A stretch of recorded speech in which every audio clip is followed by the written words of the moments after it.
Okay, welcome all of you. In the last class, I started introducing about the internal interaction parameters. We discussed 4 different types of internal interaction parameters: chemical shifts, scalar couplings, dipolar couplings, and for the nuclear spins greater than half, it is also we also have quadrupolar interactions. And we are dealing with spin half nuclei. Quadrupolar coupling we do not have to consider. Also there was a minute difference I told you. All other interactions are magnetic interactions except quadrupolar interaction, which is electric interaction. Since we are dealing with spin half nuclei, we do not have to worry about quadrupolar interaction. Further, these internal interactions, if you have to worry about it, if you consider in the solution state, dipolar coupling we can average it, we can remove it because that gets averaged out. Every interaction parameter in NMR is anisotropic, and in the solution state all the anisotropic interactions get averaged out, we do not have to worry about it. And what we are going to be dealing with is only our isotropic chemical shifts and J couplings, scalar couplings. We did not discuss scalar coupling, we will come to that later. But in the chemical shifts, I said how it comes when you put the sample in a magnetic field, because of the current induced by the external magnetic field, the circulating current in turn induces magnetic field. And I said induced magnetic field is very small. The external magnetic field is of the order of several Tesla, but the induced magnetic field is 0.4 or 5 zeros at some value. It is a very small negligible value, but it adds to the external magnetic field. The field seen by the nucleus is not just the external magnetic field, but also the field induced by the nuclear spins due to surrounding electrons at the site of the nuclear spins by the surrounding electrons. As a consequence, there is a shift in the resonant position. The resonance frequency is not just 400 megahertz, 400 megahertz plus some value, and this causes a shift in the resonance position, which we call it as chemical shifts. And we took the example of a hypothetical molecule, different functional groups that have different charge distributions. As for example, if you take CH bond, it is elliptical. For any other bond like OH or something, some other bonds, charge distribution is having different shapes. As a consequence, the field induced at the site of the nucleus is different. So in any given molecule, different types of at the different sites of the nucleus, if the charge distributions are different, then we are going to get different peaks in NMR. That is what we understood. And I also said the nuclear spins do not get involved in chemical reactions, but they give information about the chemistry of the molecules, because the electronic charge distribution at the different nuclear sites are different. They give us to different peaks in NMR. If you analyze and interpret, we can get about the chemistry of the molecules. You can understand the chemistry of the molecule.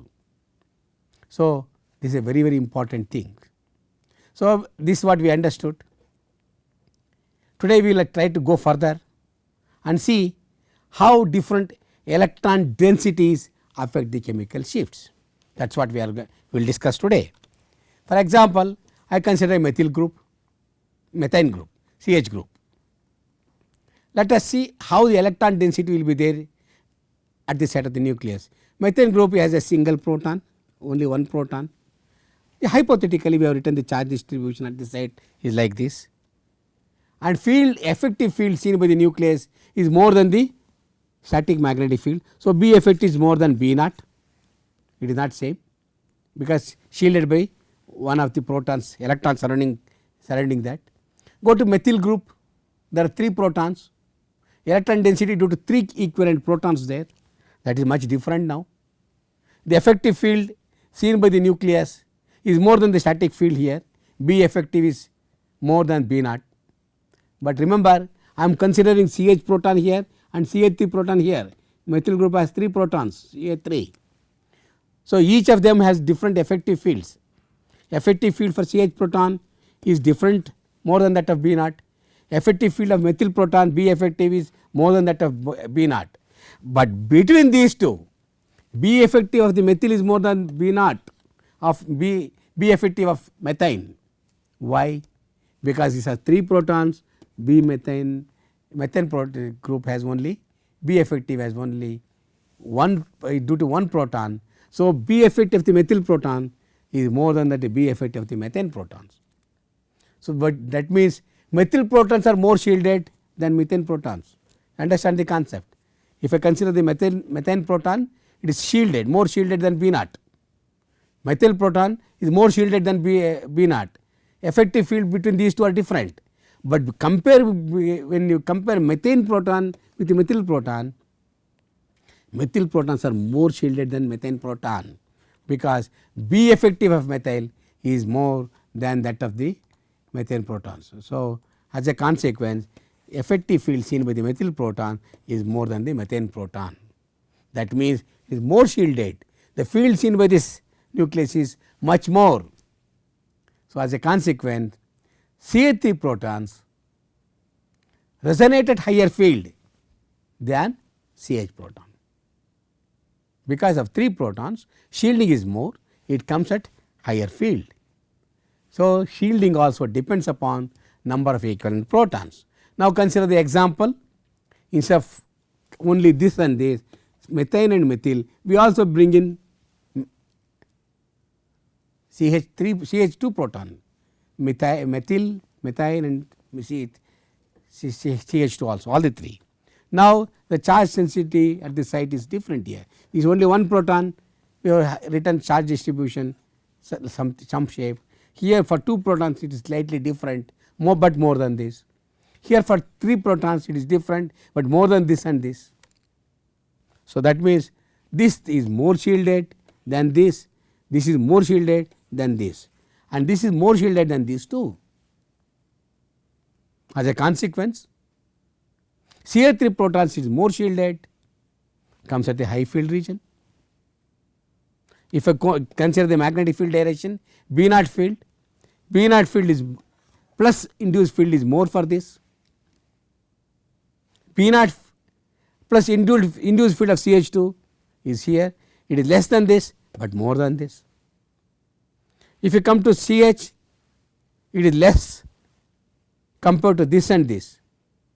So, there are 3 peaks, one more shielded comes at high here to the right side, because I am increasing the magnetic field direction from left to right, that is the convention in NMR. Field always increases when you go from left to right. So, more shielded comes to the right, then CH2 less shielded, then CH which is less shielded than these two. This is how the NMR spectrum comes. For if I have 3 functional groups, only we have 3 groups, 3 peaks, CH3 one which comes at the high field is more shielded CH3 with 3 protons, then next to that is CH2, then next to that is CH. You understood? This is how we see the peaks in NMR. Just to give you the comparison, if you look at the bell analogy, fantastic, in one of the temples, a beautiful bell analogy we could see. They have put 3 different bells. Look at this bell, this is the nucleus. Charge distribution, I consider this bell, at the center is this nucleus, this is a charge distribution, this is much larger, 3 protons, shielding is more. Come to this CH2, this smaller bell, this is the nucleus and charge distribution is much smaller than this. Go to this bell, even smaller than this, charge distribution, this is the nucleus, is much smaller than these two. Fantastic analogy is a bell analogy, where shielding, because of the different charge distribution of 3 protons and 2 protons and 1 proton for methyl, methane and methane group are different. So, now we will go further. We consider only CH, CH2 and CH3. What happens in a given molecule? It is not only these type of protons, we have different functional groups.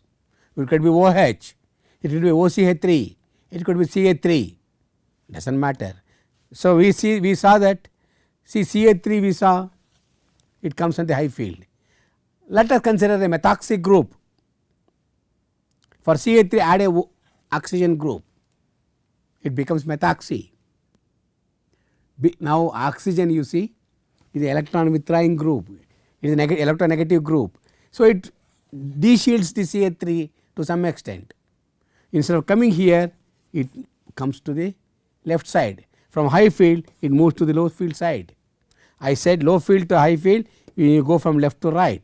So, instead of coming to the right, it moves slightly to the left because of OCH3 addition of oxygen. That means oxygen OCH3 group is de-shielded compared to CH3. Let us go to OH group. This is the OH group, only single proton, but directly attached to oxygen. It de-shields, it withdraws electrons from this, more de-shielded. When you are withdrawing more and more electrons, more and more de-shielded. So, what will going to happen is, when it is de-shielded, it comes even more low field compared to CH3, OCH3, OH is here. This is a hypothetical graph I am giving you. Of course, in a given molecule, OH may be surrounded by something else, it may come here, OH can go anywhere in the spectrum. I am just giving you comparing between these three. Okay.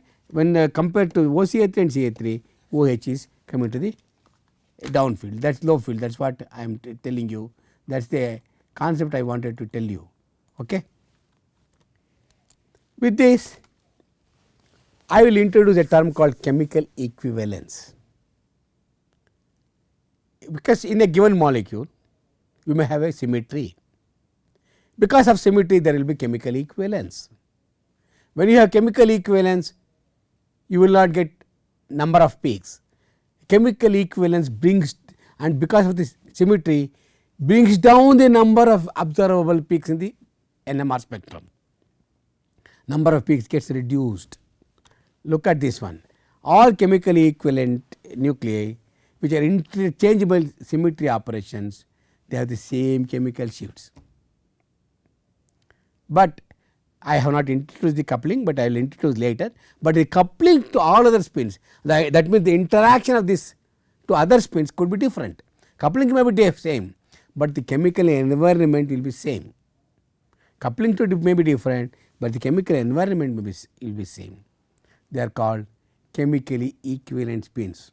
They are interchangeable by symmetry operation. And remember, in the NMR, only chemically equivalent spins, only chemically equivalent nuclei give distinct peaks in the NMR. If they are chemically equivalent, they will overlap and give rise to the same peak. Peak will not be different. But if they are chemically inequivalent, that means the chemical side, the charge distribution at the site of the nuclei are different, then they give rise to distinct peaks in NMR. Please understand, chemically inequivalent nuclei give distinct peaks in NMR. Now, look at this bell analogy. All these bells have this identical, on the top of it you can see all of them have the same shape. Of course, when you take the photo from left or right, it appears they are different, but they are all of the same size. They are all chemically equivalent. If you take such type of molecules with a chemistry, if you look at this chemical equivalence, it gives rise to a single peak in NMR. Similarly, here they give rise to a single peak because all of them are chemically equivalent.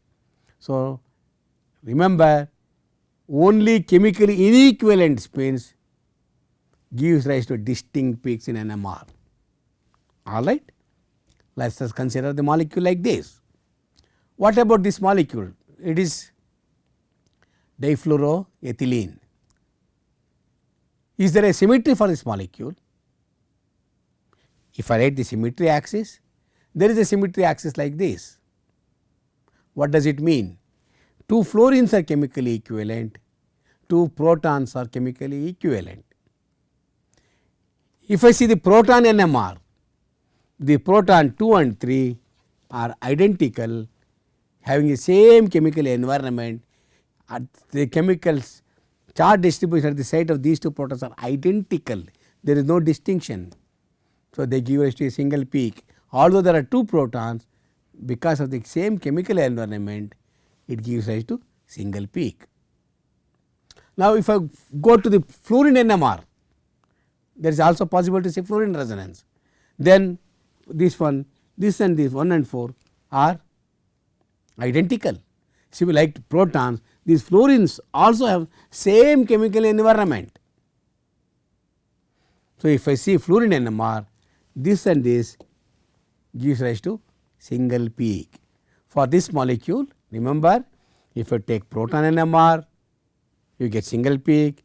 If I take fluorine NMR, also you will get single peak in fluorine NMR because of chemical equivalence. Let us go to, of course, there is another parameter called coupling, which I will introduce maybe tomorrow next class or after subsequent classes. The coupling between proton 1 2 and 1 3 are not same. This coupling and this coupling between the fluorine are not same. Similarly, this coupling and this coupling are not same, they are different. Couplings may be different, but the chemical environment is same, chemically they are equivalent. Okay. Let us go to a molecule like this. In this molecule, then what is going to happen? Is there a symmetry for this molecule? Of course, there is a symmetry axis here. What does it mean? Same molecule, now the fluorine substitution position is different. Again, because of symmetry, remember fluorine chemical shift of 1 and 2 is same, chemical shift of 3 and 4 is same, coupling may be different, 1 3 and 1 4 may not be same, but if I take proton NMR, these two protons gives us a single peak. If I go to fluorine NMR, these two fluorines will give us a single peak. Now, let us go to a different molecule. Again, same difluorosubstituted ethylene. Now, the symmetry axis is different. This is the symmetry axis. Again, these two fluorines are same. Fluorine 1 and fluorine 3 have the same chemical environment. Here 1 and 3 has same chemical environment, give rise to a single peak. Protons 2 and 4 has the same chemical environment and gives rise to a single peak. Again, the coupling 1 2 and 1 4 may be different, they are not same, but nevertheless in all the three difluorosubstituted ethylenes, fluorine NMR gives single peak, proton NMR gives rise to single peak for proton because of chemical equivalence. These are all called chemically equivalent spins. Of course, couplings will be different, that we will discuss later. Consider a molecule like this, benzene. Here there are 6 protons, all the 6 protons have the same chemical environment, they are chemically equivalent. So, benzene, if you take the spectrum of benzene, proton NMR, you get single peak. What about the carbon? Look at the carbon, the chemical environment of the carbon is also same. If you say carbon 13 NMR, that also is going to give you single peak. Of course, with a decoupled everything we will see later. So, benzene gives proton NMR gives a single peak. What about the acetone? There is a symmetry axis here. 2 CH3 groups, these 3 protons of the methyl group are chemically equivalent. These 3 protons are chemically equivalent, and also these 3 protons and these 3 protons are again equivalent. So, if you take the acetone spectrum, proton NMR, you are going to get a single peak. Come to a molecule like this, we have only one CH3 group, we get a single peak. Go to cyclohexane, very interesting molecule. There are 12 protons, and interestingly, all the 12 protons are chemically equivalent.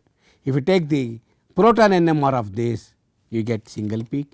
If you take the carbon 13 NMR of this, you will get a single peak. These are all chemically equivalent nuclei.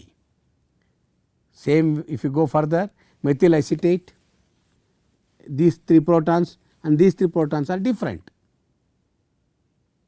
This CH3 and this CH3 are not same, There is no symmetry for this molecule.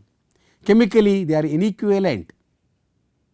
As a consequence, this CH3 will gives one peak, this CH3 will give one peak. Go to paraxylene. Now there you can write a symmetry axis for this like this and this. Because of that, and this has symmetry axis 2 like this, these 3 protons of methyl and these 3 protons of methyl both are same. 2 methyl groups are identical, chemically equivalent, gives us a single peak. There are 2 methyl groups in the paraxylene, but it gives us a single peak. Go to these 4 protons.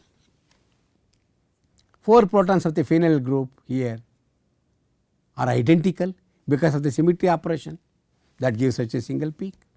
So, if I take the proton NMR spectrum of xylene, these CH3 groups, 2 CH3 groups give such a single peak, 4 protons of the phenyl group gives such a single peak, only get 2 peaks in spite of the fact molecules have 2 CH3s and 4 protons, CH protons.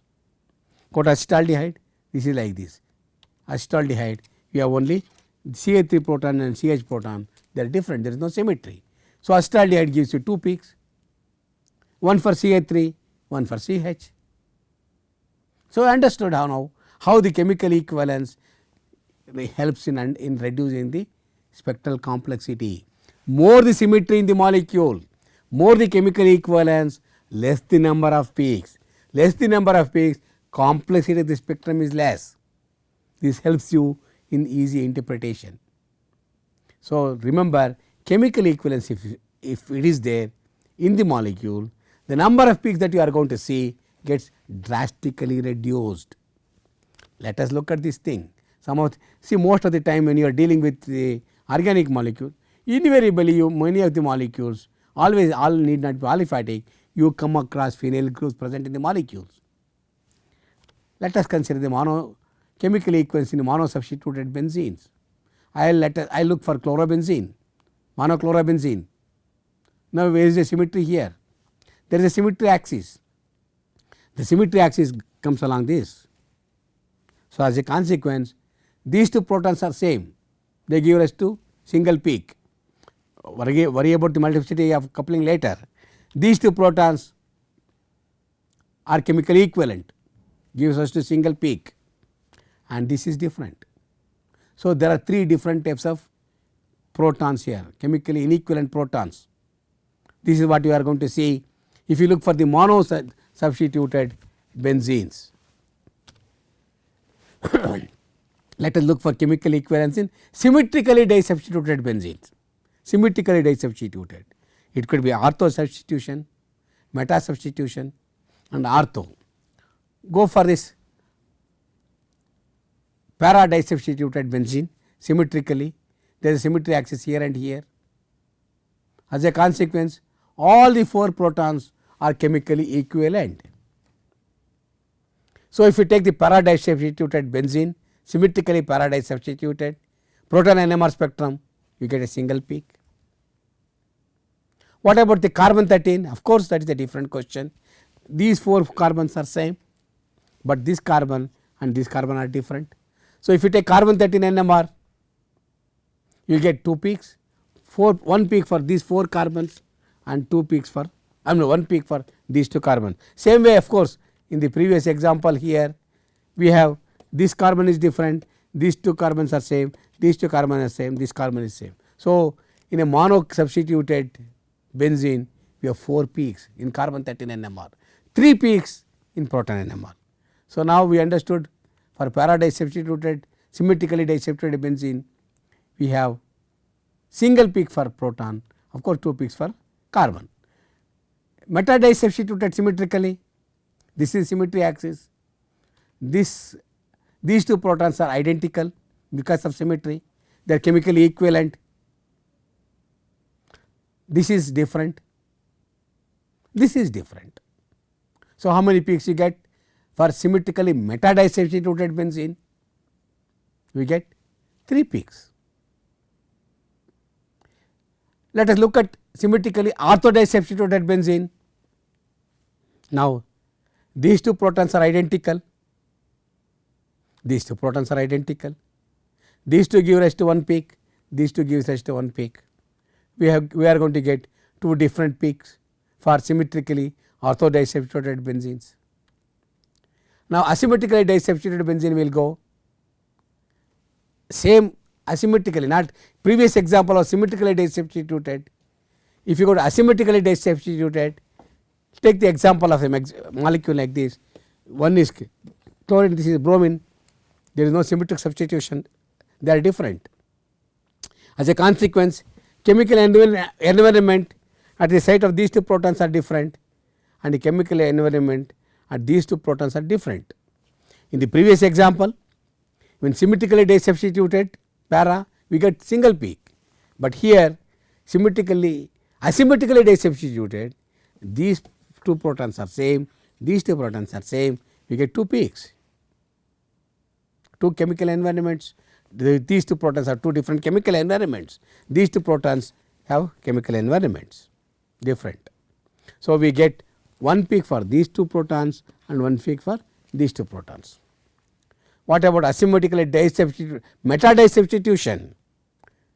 Now, there is no symmetry at all. Where is the symmetry here? There is no symmetry. All the four protons are completely different. I have put different colors. So, this proton is different, chemically this is different, this is different, this is different. All the four protons gives rise to four different chemical shifts, they are chemically different, inequivalent. So, we get 4 peaks for asymmetrically disubstituted meta disubstituted benzene. What about chemically asymmetrically ortho disubstituted benzene? Very simple here also, all the 4 are different, there is no symmetry. So, we get 4 peaks for this. Very interestingly, go for this, this is symmetrically trisubstituted. Of course, this is Ca3 protons, they give rise to different peaks, all of them, but look at this phenol groups here, this is different and this are different, they have different peaks, they are chemically inequivalent. This gives different peak, these two gives one peak, this gives one peak. Of course, Ca3 gives rise to, I am not worried about that, only I am worried about the phenyl group. This gives one peak, these two, and this gives one peak. What about symmetrically trisubstituted benzene like this? All the 3 chlorines are in the 1,3,5 trisubstituted trichlorosubstituted benzene. Now, you can see all the 3 protons are chemically equivalent. So, what will happen if I take the proton NMR spectrum of 1,3,5 trichlorobenzene? You get only single peak. There is another possibility, we can have a